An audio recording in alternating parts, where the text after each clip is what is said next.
The water was hitting him, amen, but you got to understand, he took authority over the water, right? Yes, he did. He took authority over the water. Yeah, the waters was hitting him, amen, and he was getting, and the wind made the same noise that he heard, the same noise the wind had, but he understood that he could influence and control what the wind was saying. That's right. Watch this. It wasn't until everything ceased and their vision had become clear. It's amazing how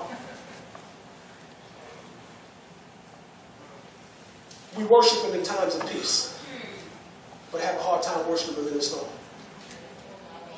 You got to worship God in the storm too.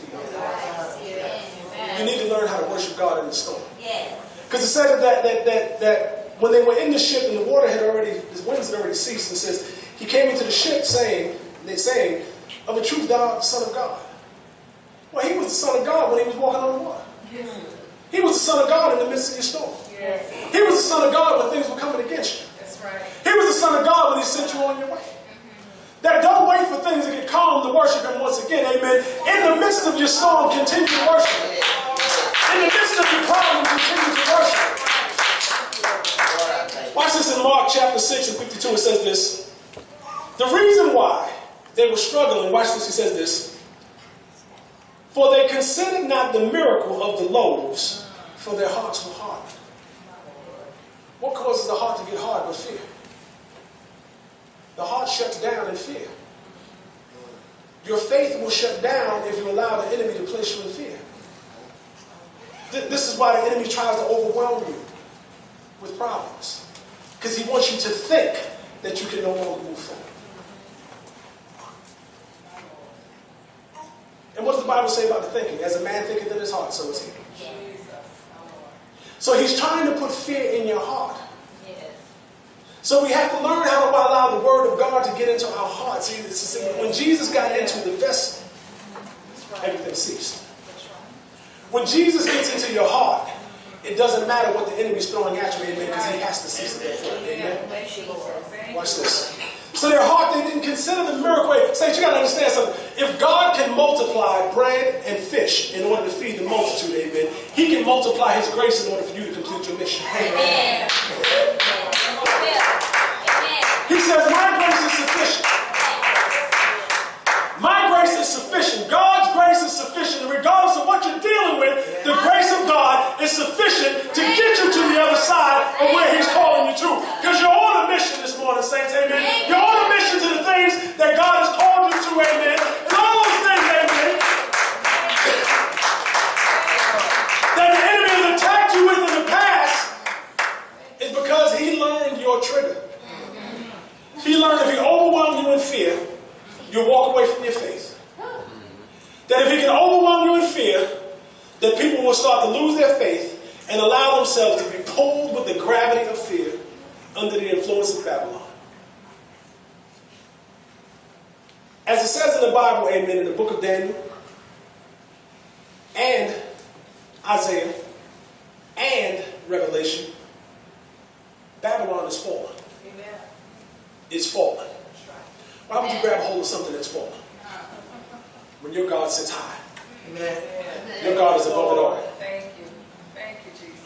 Do not grab hold of fallen philosophies or fallen belief systems when God is pulling you above your problem. Thank you, Lord. Do not allow fallen things to anchor onto your hands and your feet and your mind and your heart in order to pull you down from the height that God is calling you to. Saints, every one of you, amen, have a height that God is calling you to today, amen, and you cannot allow fear to pull you down from what God is lifting you up to, amen. You got to grab hold of the word of God, amen, to continue to move forward in every challenge that God has given you, amen.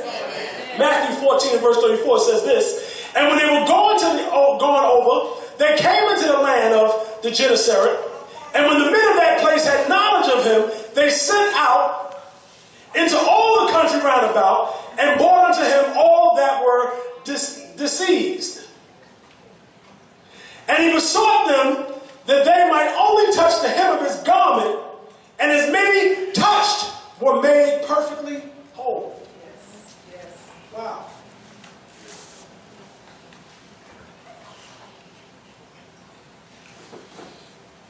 I want to make a simple point with this one. The disciples who walked with Jesus allowed the enemy to place them in fear. and they walked with him. But the men of this land, the moment they recognized him, they sent out to all the diseased and said, come, there's a cure. That's right. There's a cure for all the things that ail you. Yes, Lord. Yes. There's a cure for your problems. Yes, Lord. There's a cure for your sicknesses. There's a cure for those things that's trying to pull you down. There's a cure for the things that's trying to stop you from moving. There's a cure for those things that come against your health and the soundness and your wellness. Amen. There's a cure, amen, for those things. Amen. Now, how is it that they, amen, the first time they saw him, straightway understood who he was and understood that he was the cure to their problem, but the disciples who were with him struggled for that moment. Saints, you got to understand something. Jesus is a cure. Everything, fear is a disease. My Lord. Fear is an infectious disease. You ever get around somebody who's afraid, and the first thing that comes out of their mouth is they want to tell everybody how you can't? My Lord. First thing come out of their mouth, well, y'all need to be careful of this, and you need to be careful of that, and you can't, and I tried it. Wait a minute, hold on now. Fear don't operate in me. Amen. Thank you, Lord. The love of God operates in my heart. Amen. God, if you call me on that mission, God, I go. And it doesn't matter about the multitude, and it doesn't matter about the waters that I need to go, and it doesn't matter about the storms that's going to challenge me along the way, amen, Lord. Because if you've given me a word before me, amen, and you've come behind me, amen, to establish the word that you put before me, Lord, all I have to do is continue to move with the word in me, God, that even in my rowing, amen, all I have to do is continue to move with the word that is in me, Lord God, and I will get past this challenge. I will get through these storms. I will get through this problem, amen, Lord God, because the word is not just before me, the word is also in me, and the word is coming behind me. Hallelujah, Jesus. And straightway, when they saw who he was, they understood there was a cure for the pride. Saints, I'm going to share something with you. Don't allow the waters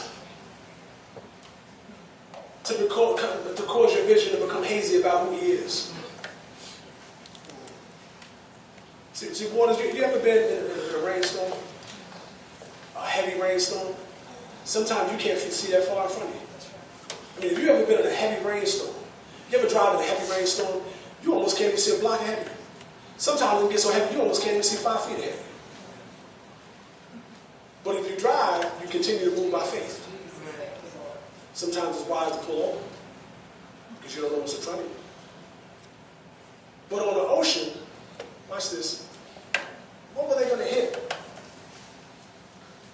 that was out there besides them? Nothing. All they have to do is continue to move forward in faith. We walk by faith and not by sight. Yes, yes. Amen. You can't allow, if you can't see past your nose, then walk by your faith. If you can't see, watch the saints. See, a lot of times people have that struggle. Well, I don't see how I'm going to get through this. I don't see how I'm going to get to that. I don't see how. Stop using your vision.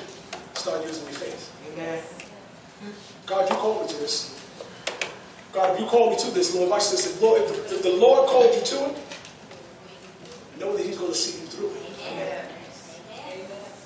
If God calls you to a location and he sends you somewhere, know he's going to send you through every challenge and every trial that's necessary.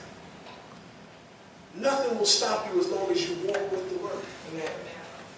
Nothing will stop you as long as you continue to move with the word. Amen. Amen. Jesus walked upon the same waters that Babylon sounded.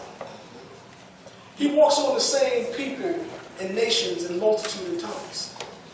You can't allow those things to stop you from the mission that God has in your life. Amen. Saints, I'm going to share something with you. If Pastor Sherry and I had allowed peoples, multitude, nations, and tongues to get in our way, this ministry would shut the doors down in 2 weeks.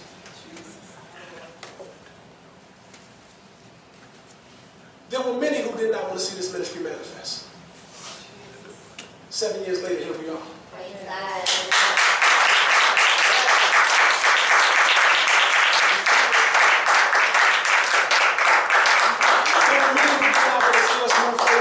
For whatever reason, I don't know why, but saints, I'm going to share something with you. Even sometimes believers can be under the influence of Babylon. Pastor, what you talking about? Revelation chapter 18, God says that He says He's calling the saints out of Babylon. That's right. Even believers can find themselves under the influence of the world.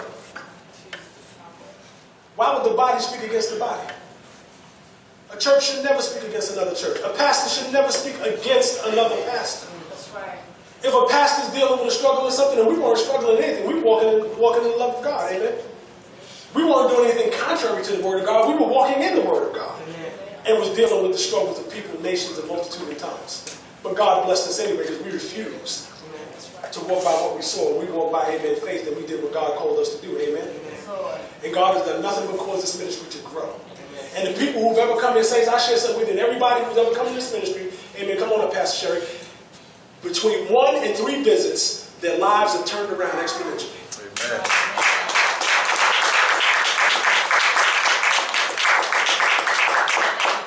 Now I don't speak this of me, but I speak of God. Hallelujah. God is a good God, saints. Yes, He is. And you cannot allow, amen, the enemy to come against your faith. You cannot not allow the storms to stop you from moving forward.